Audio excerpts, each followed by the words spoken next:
ভারতের প্রধানমন্ত্রী নরেন্দ্র মোদীকে বোমা মেরে হত্যার হুমকি দেওয়া হয়েছে। ৭ ডিসেম্বর শনিবার মুম্বাই পুলিশের কাছে হোয়াটসঅ্যাপে এই বার্তা পাঠানো হয়েছে বলে জানিয়েছে দেশটির বেশ কিছু গণমাধ্যম। মুম্বাই পুলিশ বলছে, হুমকির বার্তায় পাকিস্তানের গোয়েন্দা সংস্থা ISI এর সংশ্লিষ্টতা থাকার সম্ভাবনা রয়েছে। দেশটির বিভিন্ন গণমাধ্যমের কর্মকর্তাদের মতে, ট্রাফিক পুলিশের হেল্পলাইনে পাঠানো ওই হুমকির মধ্যে একটি বোমা পরিকল্পনার দাবি করা হয়েছে, যাতে 2 কথিত ISI এজেন্ট জড়িত। হুমকি বার্তা পাওয়ার পরে একটি FIR দায়ের করা হয়েছে। এদিকে যে নম্বর থেকে হোয়াটসঅ্যাপে বার্তাটি এসেছে সেটি রাজস্থানের আজমির এলাকা বলে চিহ্নিত করেছে পুলিশ। সঙ্গে সঙ্গে মুম্বাই পুলিশের একটি দল অভিযুক্তকে ধরতে সেখানে রওনা হয়। প্রাথমিক তদন্তে পুলিশ ধারণা করছে, হত্যার বার্তা পাঠানো ওই ব্যক্তি হয়তো মানসিক ভারসাম্যহীন অথবা অতিরিক্ত মদ্যপ অবস্থায় এই কাজ করেছেন। উল্লেখ্য যে এর আগে বহুবার বহুজনকে হুমকি দিয়ে ভুয়া বার্তা এসেছে মুম্বাই ট্রাফিক পুলিশের হেল্পলাইন নম্বরে। কয়েকদিন আগে সুপারস্টার সালমান খানকে খুনের হুমকি দিয়ে একই হেল্পলাইন নম্বরে মেসেজ পাঠানো হয়েছিল। মাত্র 1 সপ্তাহ আগে এই ধরনের হুমকির ঘটনায় জড়িত থাকায় শীতল চাওয়ান নামে 34 বছর বয়সী এক ব্যক্তিকে আটক করে পুলিশ। এদিকে মার্কিন পররাষ্ট্র মন্ত্রণালয় এবং তাদের ডিপ স্টেটের কিছু শক্তিবিরোধী নেতা রাহুল গান্ধীর সঙ্গে মিলে ভারতকে অস্থিতিশীল করার চেষ্টা করছে, আর এখানে টার্গেট দেশটির প্রধানমন্ত্রী নরেন্দ্র মোদী। হঠাৎ এমন অভিযোগ তুলেছে বিজেপি। গত 2 দশকে নয়াদিল্লি ও ওয়াশিংটনের মধ্যে দৃঢ় সম্পর্ক গড়ে উঠেছে।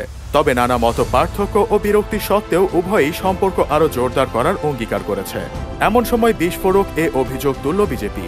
সম্প্রতি আদানি শিল্প গোষ্ঠীর সঙ্গে বিজেপি সরকারের দুর্নীতি সংশ্লিষ্ট নানা ঘনিষ্ঠতা নিয়ে প্রতিবেদন প্রকাশ করে organized crime and corruption reporting project OCCRP। BJP বলছে, মোদীকে দুর্বল করার জন্য আদানি গ্রুপ এবং সরকারের সঙ্গে কথিত ঘনিষ্ঠতার ওপর এককভাবে নিষিদ্ধ করা হয়েছে। এমন উত্তেজনার মাঝেই ভারতের প্রধানমন্ত্রী নরেন্দ্র মোদীকে হত্যার হুমকির তথ্য সামনে এলো। এক যুগেরও বেশি সময় ধরে মধ্যপ্রাচ্যের দেশ সিরিয়ায় গৃহযুদ্ধ চলছে। যুদ্ধের শুরুটা হয়েছিল দেশটির প্রেসিডেন্টের বিরুদ্ধে শান্তিপূর্ণ বিক্ষোভ থেকে। মাঝে তেমন কোনো সহিংসতার তথ্য, কোনো চাঞ্চল্য সৃষ্টি না করলেও সম্প্রতি দেশটিতে বিরাজমান অস্থিরতা বিশ্ববাসীর নজর কেড়েছে। সর্বশেষ প্রাপ্ত তথ্য মতে সিরিয়ার প্রেসিডেন্ট বাশার আল আসাদ পালিয়ে গেছেন। বিদ্রোহী যোদ্ধারা প্রায় বিনা বাধায় রাজধানী দামেস্কে ঢুকে পড়ার পর বিমানে করে পালিয়ে যান তিনি। অবশ্য তিনি কোথায় গেছেন তা এখনও জানা যায়নি। 8 ডিসেম্বর রবিবার এক প্রতিবেদনে এই তথ্য জানিয়েছে বার্তা সংস্থা রয়টার্স।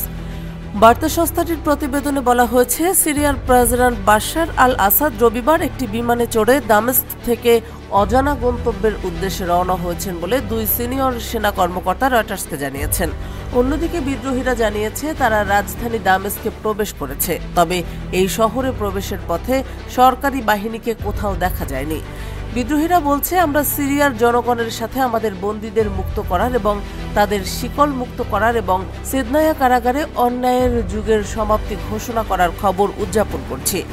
রয়টার্স বলছে, সিদনায়া হচ্ছে দামেস্কের উপকণ্ঠে অবস্থিত এমন একটি বড় সামরিক কারাগার যেখানে সিরিয়ার সরকার হাজার হাজার বন্দীকে আটক করে রেখেছিল।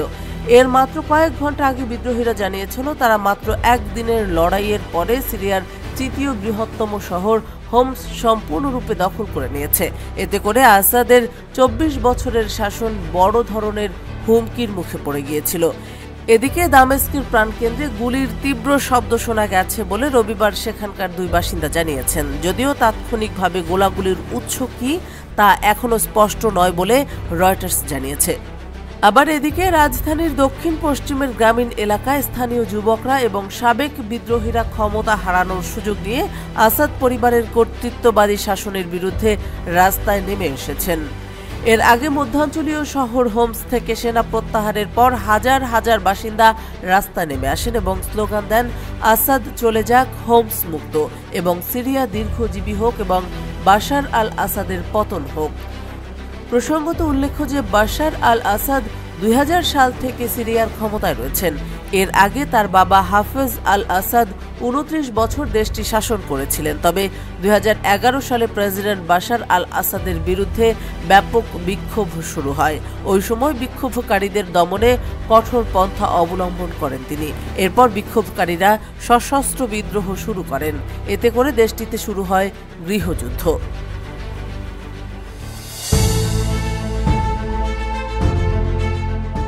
মধ্যপ্রাচ্যে চলমান অস্থিরতা নিয়ে বেশ চিন্তিত ইসলামী প্রজাতন্ত্র ইরান। সম্প্রতি দেশটির পররাষ্ট্রমন্ত্রী সাইয়েদ আব্বাস আরাকচি কাতারের রাজধানী দোহায় ফিলিস্তিনের ইসলামী প্রতিরোধ আন্দোলন হামাসের রাজনৈতিক পরিষদের প্রধান মোহাম্মদ ইসমাইল দারউইশের সঙ্গে বৈঠক করেছেন। জানা গেছে, বৈঠকে গাজায় সম্ভাব্য যুদ্ধবিরতি প্রতিষ্ঠার বিষয়ে আলোচনা হয়েছে এবং এতে হামাসের উচ্চ পর্যায়ের একটি প্রতিনিধি দল অংশগ্রহণ করেছে। সিরিয়া পরিস্থিতি নিয়ে ইরান, তুরস্ক ও রাশিয়ার পররাষ্ট্রমন্ত্রী একটি গুরুত্বপূর্ণ বৈঠকের অবকাশে হামাস নেতাদের সঙ্গে আলোচনায় বসেন আরাকচি। বৈঠকে তিনি হামাস নেতাদের জানান, জায়নবাদী ইসরায়েলি বাহিনীর আগ্রাসনের মোকাবেলায় ফিলিস্তিনি ও লেবাননের জনগণ ও প্রতিরোধ ফ্রন্টের প্রতি ইরানের সমর্থন শক্তিমত্তার সঙ্গে অটুট থাকবে। বৈঠকে সিরিয়া পরিস্থিতি তুলে ধরে ইরানের পররাষ্ট্রমন্ত্রী বলেন, দখলদার ইসরায়েল ও তার সহযোগীরা গাজার ওপর ভয়াবহ গণহত্যা থেকে বিশ্ববাসীর দৃষ্টি অন্যত্র সরিয়ে নিতে সিরিয়ার বর্তমান পরিস্থিতি তৈরি করেছে। তিনি সতর্ক করে দিয়ে বলেন, সিরিয়ার সন্ত্রাসীদের অভয়ারণ্যে পরিণত হলে প্রতিবেশী কোনো দেশ তার ভয়ঙ্কর ক্ষতি থেকে বাঁচতে পারবে না। এদিকে বৈঠকে হামাস নেতা দারউইশ বলেন, ফিলিস্তিনি জনগণের ন্যায়সঙ্গত অধিকার পরিপূর্ণভাবে প্রতিষ্ঠিত না হওয়া পর্যন্ত হামাস সহ অন্যান্য ফিলিস্তিনি প্রতিরোধ সংগঠন দখলদার ইসরায়েলের বিরুদ্ধে লড়াই চালিয়ে যেতে বদ্ধপরিকর। তিনি ফিলিস্তিনি জনগণ ও প্রতিরোধ ফ্রন্টের প্রতি পৃষ্ঠপোষকতা দেওয়ার জন্য ইরানের প্রতি কৃতজ্ঞতা জানান। আবার এদিকে হামাস নেতাদের সঙ্গে বৈঠকের পর ইরানের পররাষ্ট্রমন্ত্রী সাংবাদিকদের সঙ্গে আলাপকালে এই আশা ব্যক্ত করেন যে সুনির্দিষ্ট কিছু জটিলতা সত্ত্বেও গাজায় যুদ্ধবিরতি প্রতিষ্ঠার সম্ভাবনা রয়েছে। তিনি বলেন, গাজায় যুদ্ধবিরতি প্রতিষ্ঠার ক্ষেত্রে সুনির্দিষ্ট কিছু জটিলতা রয়েছে, তারপরও আশাবাদী হওয়ার সুযোগ রয়েছে, যদিও কিছু প্রতিবন্ধকতা এখনও দেখা যাচ্ছে। হামাস নেতাদের সঙ্গে নিজের বৈঠককে ফলপ্রসূ বর্ণনা করে আরাকচি বলেন, গাজা যুদ্ধের বিষয়ে দুপক্ষের মধ্যে চমৎকার সমন্বয় বিরাজ করছে।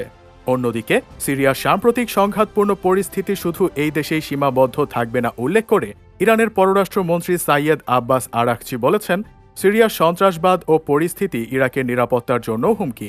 আরাকচি ইরাকের আল শারকিয়া নেটওয়ার্কের সঙ্গে একটি সাক্ষাৎকারে বলেছেন, পশ্চিম এশিয়ার পরিস্থিতির পরিবর্তন দ্রুত গতিতে হচ্ছে, যা অনেক প্রশ্নের জন্ম দিয়েছে। তিনি বলেন, অনেকের মনে এই বিষয়টি স্থির হয়ে গেছে যে সিরিয়ার সশস্ত্র গোষ্ঠীগুলোকে মদদ দেওয়ার পেছনে আমেরিকা ও ইসরায়েলের হাত রয়েছে। আরাকচি আরও বলেছেন, গাজার পরে তারা লেবাননে এবং তারপরে সিরিয়ায় এসেছে এবং আমার মতে তারা সিরিয়ায় থেমে থাকবে না, বরং তারা ইরাকেও প্রবেশ করবে এবং ফলে সার্বিকভাবে পুরো অঞ্চল এখন হুমকির মুখোমুখি।